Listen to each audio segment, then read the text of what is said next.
Hi guys, this is Shwaku7.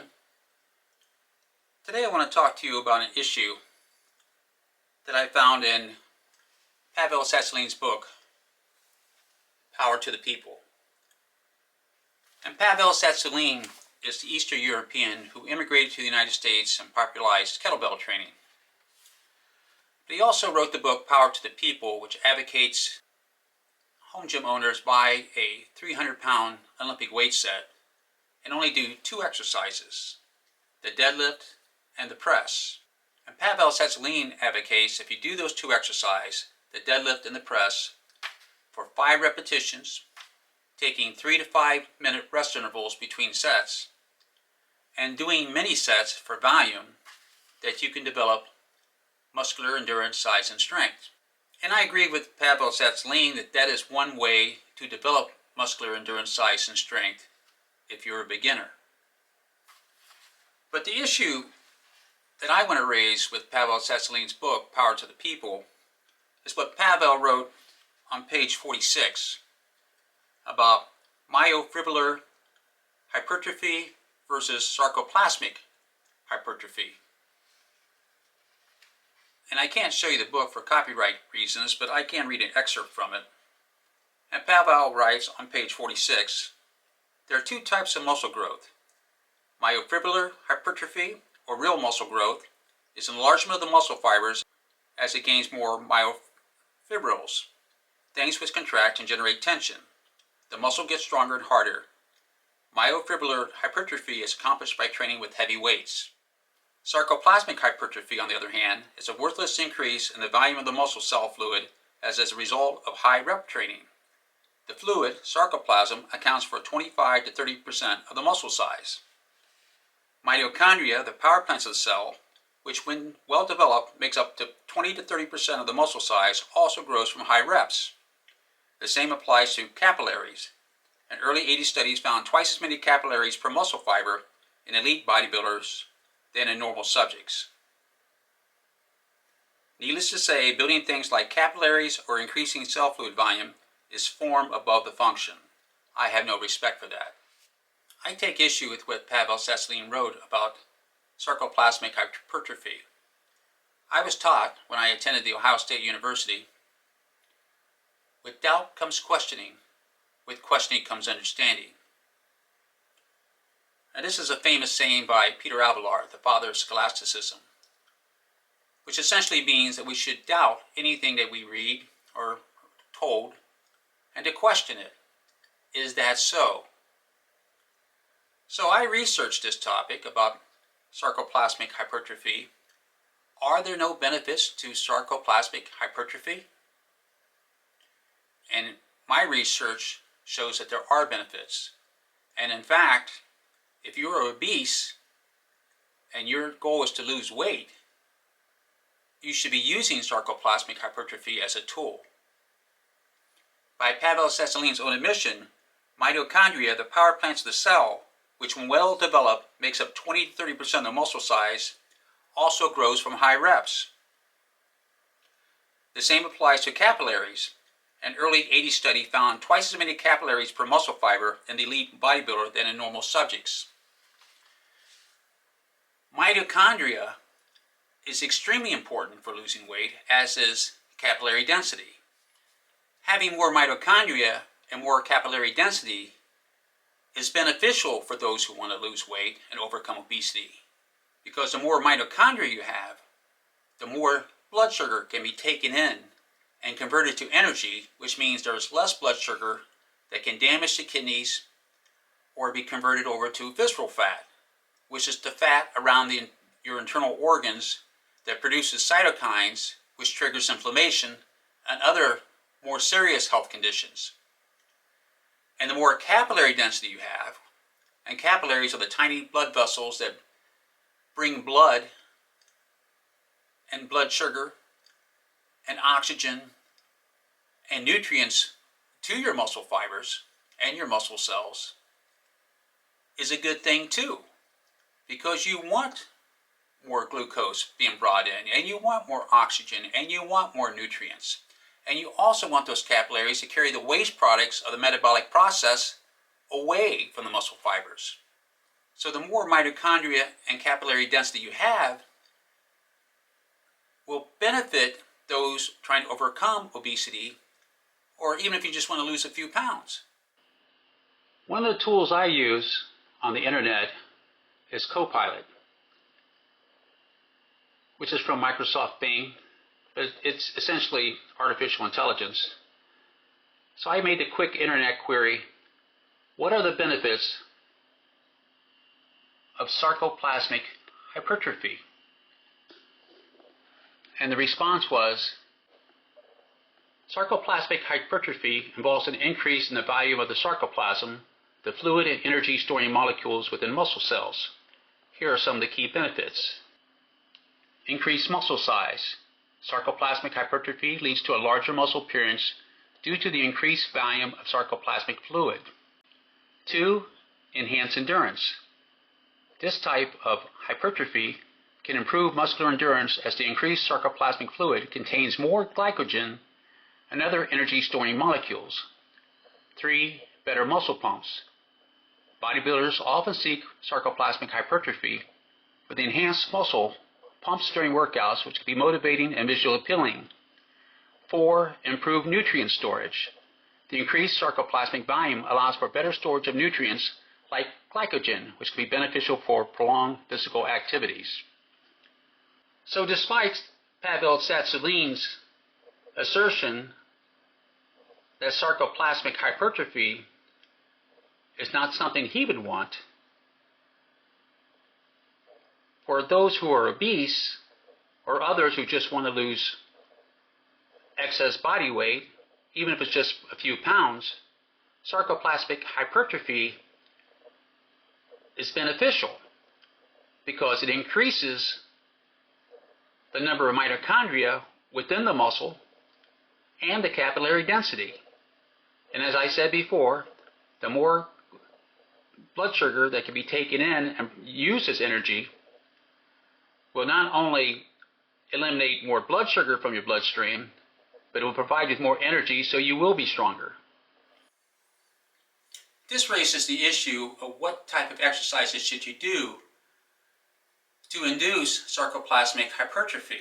You can follow Pavel Tsatsouline's advice and do one-arm presses with the Olympic bar, which is 45 pounds, and balancing it and doing it for 5 reps, and then taking a 3 to 5 minute rest intervals and doing many sets, and doing deadlifts with the Olympic barbell plus Olympic weights, and doing that for 5 reps while taking 3 to 5 minute rest intervals and doing that for many sets. But what I recommend is following the advice of Jonathan Sullivan and Andy Baker in their book, The Barbell Prescription. And they have many programs in it for beginners and for senior citizens and for regular adults. But basically they're advocating doing 3 exercises: the squat, the deadlift, and the bench press. Because all 3 of these exercises are compound exercises. They work many muscle groups. And if you do just those 3 exercises, the squat, the bench press, and the deadlift, you will get a total body workout. And it's not necessary to use barbells when doing the squat, deadlift, and bench press. You can use machines. You can use kettlebells. You can use slam balls. You can use sandbags. You can use dumbbells. You can also use barbells, but the point is do these 3 compound exercises, because the squat, barbell, and deadlift can be done using many different types of exercise tools. And I'm going to demonstrate doing the repeated effort method with my Marcy PM 4400 home leverage gym.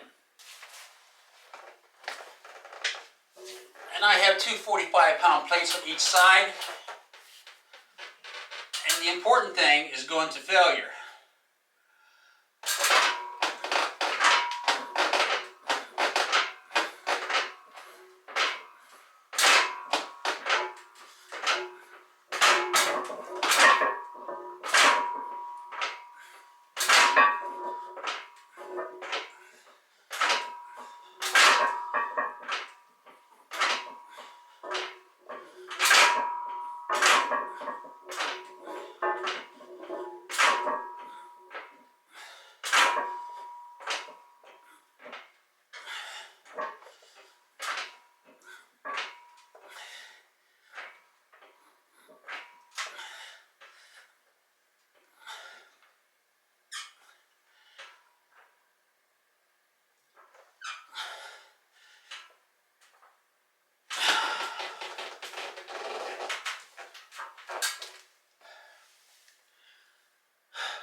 And I am using an exercise machine, which is easier than doing with the barbell. But what's important is not the weight. What's important is going to failure. Because as Vladimir Zastiorsky explained in his book, The Science and Practice of Strength Training, motor units or muscle cells that are not fatigued are not trained. To induce muscular hypertrophy, you should go to failure. Now, if you can't go to failure because you lack the willpower, because often it's very difficult to go to failure, because you really have to drive and push yourself, you can do intermediate repetitions, say 12 to 15 or more. But do as many as you possibly can. And often, you just will quit. Not because you can't grind out 1 or 2 more repetitions, but because you just want to stop. For deadlifts, there are many ways to do deadlifts. You can use a sandbag. You can use slam balls. You can use dumbbells. You can use barbells. And there are many specialty bars you can do deadlifts with. But today I'm going to use a kettlebell. And this is a 88-pound kettlebell. But the weight is not what's important. What's important is not the weight or the exercise tool, but going to failure. And the good thing about using the kettlebells or non-maximal weight is that you can do so safely. There's less risk for injury.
So for the squat, I'm using the PowerTech squat leverage machine.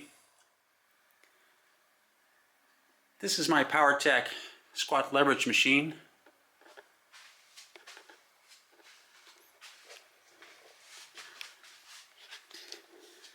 And to use it,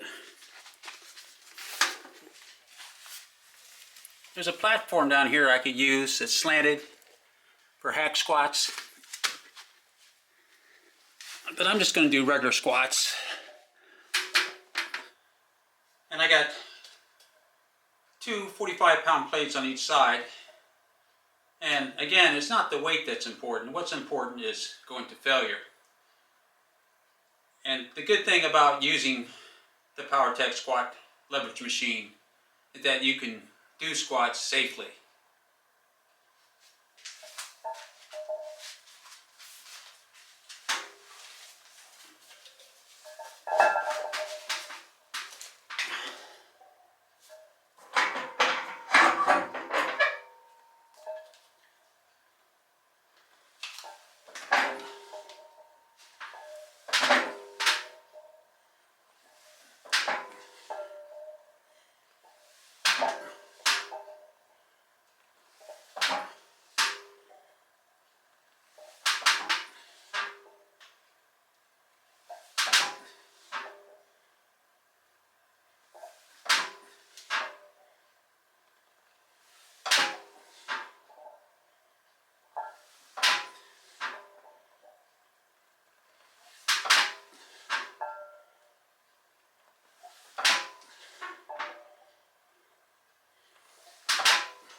Now, I'm not saying that you should always seek sarcoplasmic hypertrophy, because myofibrillar hypertrophy is a good thing too if your goal is absolute strength, to lift as much weight as you possibly can.